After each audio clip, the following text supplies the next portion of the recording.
Hi, I'm Pip Waller and this is Being Human, and another video in a series about the holistic taking care of depression, trying to lift up the mood. And I'm going to talk today about herbal remedies and supplements that can be helpful for people that are struggling with depression. Although I want to remind, I always say that it's really good if we can come at things, when we're coming at things holistically. Medication, or including medication with supplements, shouldn't necessarily be the first thing that we do, or certainly not the only thing that we do, because we want to get the diet right, we want to get more exercise in, we want to look at how we're, what we can do to help our minds be in better shape. And we want to look at all aspects, not just be like a consumer, which is what we've all been conditioned to be patients who need to be fixed with something that we buy and consume. So having said that, sometimes when you're really sunk and you're really low, you actually really need a leg up. So first of all, herbs. My favourite mix for depression, I used to get this made into capsules, so I called them happy caps. And I haven't been able to do that recently because it's not, unless you buy really umpteen thousands all at once, you can't do it. But it was basically 4 herbs, this mixture. That is St. John's wort, Avena sativa, that's oat seed, rosemary, Rosmarinus officinalis, and Melissa, lemon balm. So rosemary, lemon balm, St. John's wort and oats together, equal parts. And so now I might use that as tincture. You could do it as a tea actually, and how I would go for it is, if somebody's very, very depressed, start with a pretty high dose and then bring it down until it works. And my experience of those is that mix is that it works pretty quickly. For most people, it will help to take I'm not talking about completely masking all problems a person's got, but just help to take the edge off the real low and lift them up a bit. And it has a pretty quick action, like within a couple of days, but then it's got also a cumulative action. So a couple of days it will start to pick somebody up, and then within a few weeks or a month on it really starts to build a better mood. So some of the herbs work straight away, some of them take a little while. So I recommend that happy caps, or just get equal parts. If you've got problems getting them, contact me as usual and I'll help you find a good source. There are many, many, many other herbs actually, and it's important to say with herbal medicine that, say you try those and they don't work, what I'm going to really say is get advice from an actual herbalist, because it might be that your depression mainly comes from the gut, and what you really need to do is sort out your gut biome, and without doing that it doesn't really, nothing's going to really work. So you need to be sort of properly diagnosed in a holistic way.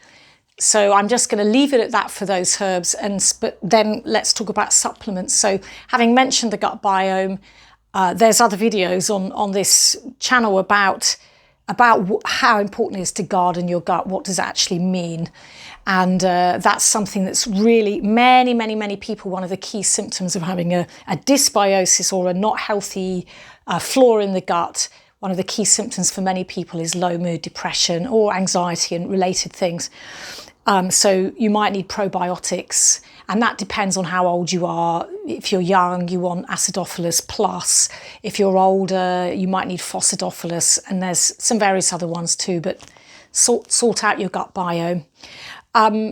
Vitamin D is really essential, because many of us in modern life just simply don't get enough, unless you live somewhere where it's very sunny.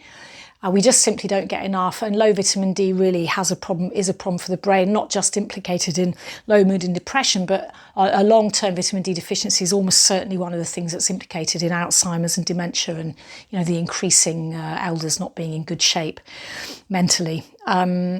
Also, you need the omegas. The omegas, your brain is basically 60%, the dry weight of your brain are essential fatty acids. So you want, and omega-3s are the ones that most of us are deficient in. So get those down you. You can get a really nice vegan omega-3 supplement that's made from seeds. You also want to up your omegas by eating plenty of dark green leafy veg, maybe bring flaxseed into your diet, and perhaps oily fish if you're a fish eater. Magnesium is one of the key. If you've got low magnesium, you very commonly have a low mood. Magnesium also is a mineral that's very much used up when you're under a lot of stress. So if you've had long-term lots of stress, which many people do, then you could well have a bit of a deficiency in magnesium. It's more acute often for women because women really need magnesium. The reproductive system in women uses a lot of magnesium. Just like zinc in men, the reproductive system in zinc uses a lot of magnesium. And in fact, zinc can be another one that's good to have for depression. So magnesium, zinc, generally the B vitamins, all the B vitamins, so a multi-B complex and folate is also often implicated in depression or low mood. And because your B vitamins, you really need many of them, you need them for good brain functioning.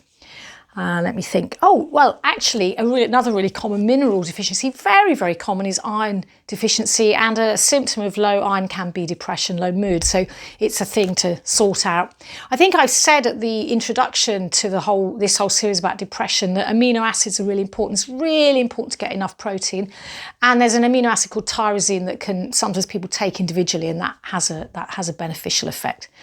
But also just look at your general diet and make sure you've got plenty of protein. What else can I say? Oh, selenium and iodine could be helpful if the depression is linked with a thyroid gland struggling in some way. So you might think about them too. So I hope this has been useful. Again, I'm going to say, although supplements are great if you can afford them, obviously a lot of people can't. You can also make your own supplements by learning about green foods and wild foods because they contain masses of extra nutrients. So I'll do another video about them sometime. But just if you can afford them, it might give you a hand to have the supplements. And again, if you need to know, I can't advertise anything here, but if you need to know where to get really the best supplements in the UK, I will help you with that if you contact me, message me. Okay, thanks for listening. I'm Pip Waller. This is Being Human.